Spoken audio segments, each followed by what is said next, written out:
Hi, I'm Terry from Waconda Boats here in Glen Elder, Kansas, and we're also in Republican City, Nebraska. And we're going to do a walkthrough video here on the brand new 2017 Lund 2075 Pro V Bass.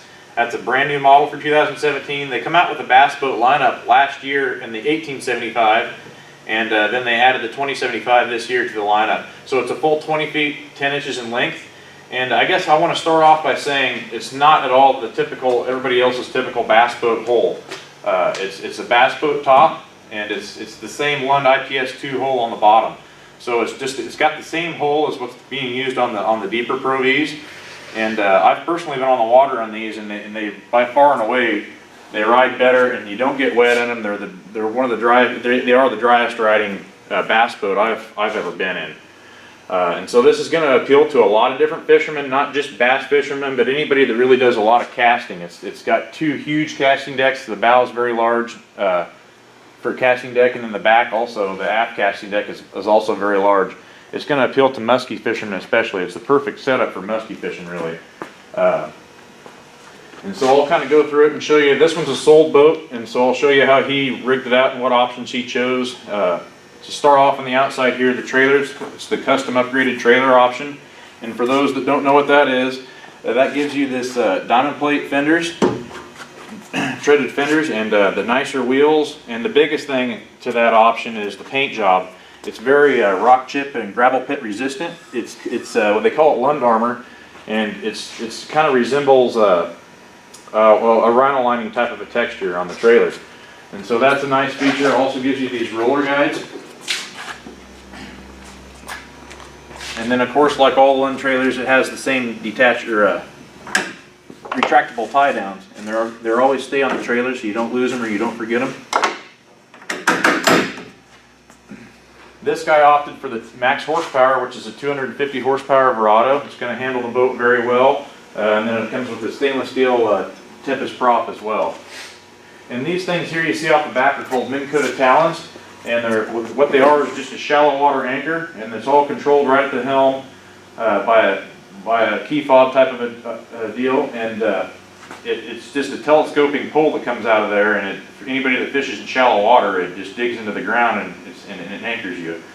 We also put them on a release tilt bracket here, and so if you can get them in your garage, it does tilt down. They come in several different colors to match whatever the color of your boat, and so that's just kind of it's a nice feature for anybody that fishes in shallower water. So now that we're inside the boat here, I'll start from the back and I'll work forward, and I'll show you all the different compartments and features. One thing I do want you guys to notice though is just how large this aft casting deck is. It's very large for a back casting deck, so there's just a ton of space on here to cast off of. And so over here on this compartment, this is where your cranking battery is stored, and also the power steering pump is back up in here. So that all goes here in this compartment, and it's such a big compartment, there's still a lot of room around that for other stuff. This boat is absolutely not short of storage at all. There's storage everywhere in it. In front of that is another compartment at the same size, and it's a nice deep compartment. You can put a lot of stuff in here. And on the other side is the same thing over again. Two very big compartments to stow stuff.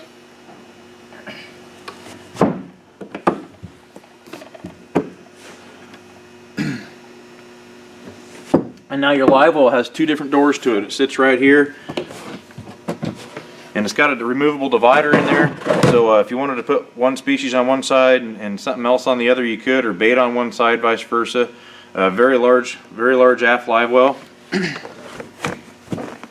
One of the coolest compartments in the back casting deck as well is the tackle storage, and it's a lockable compartment, and it comes with all these different tackle trays. So it's a nice handy way to stow away. You don't have to trip over your tackle box. All your lures and everything will stow right in here, and easy to get to. And those of you that go from one spot to the next an awful lot, they do have on the go, you can lay your rods down and strap this bungee over the top of them to keep them from blowing out. So that's another nice feature. If you're moving from point A to point B in a hurry and you don't want to have to put your rods clear back in the rod compartment, both sides have that.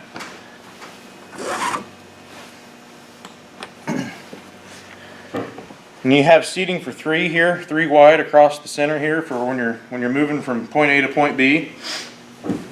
And you also, when you flip this up, you have even more storage underneath those seats as well.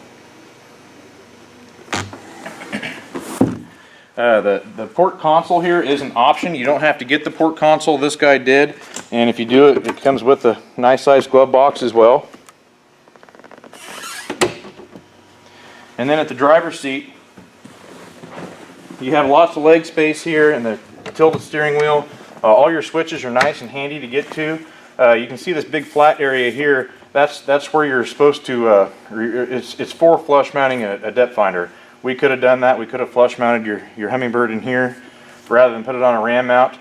I do generally try to talk people out of doing that, just for the simple fact of down the road when 5 or 10 years or whatever, and you want to do something different with your depth finder, you're stuck with that hole that's there, you know, and you may not be able to find one in the future to fit that exact size, you know.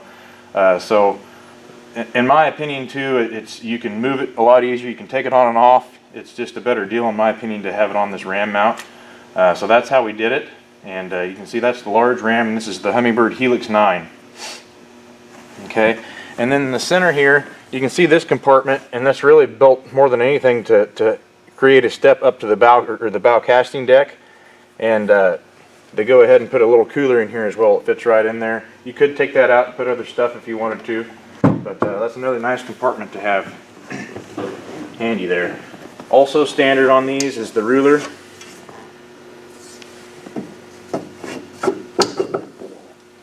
And now your main rod box here in the center, nice and easy to get to, a lockable compartment, holds 15 different rods, and a very large rod box.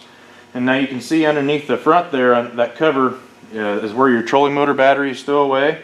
It's a perfect place. It disperses the weight right where you want it to aid in planing the boat out, and you're not taking up storage anywhere else in the boat for your trolling motor batteries. And then you can see the charger as well goes in its spot here as well.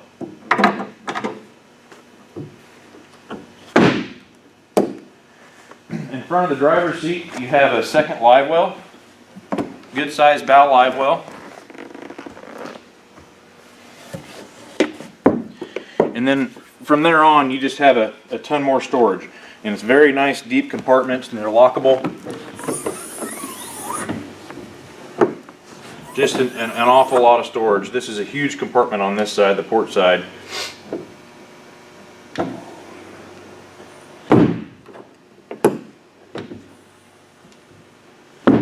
In front of those compartments is even more storage.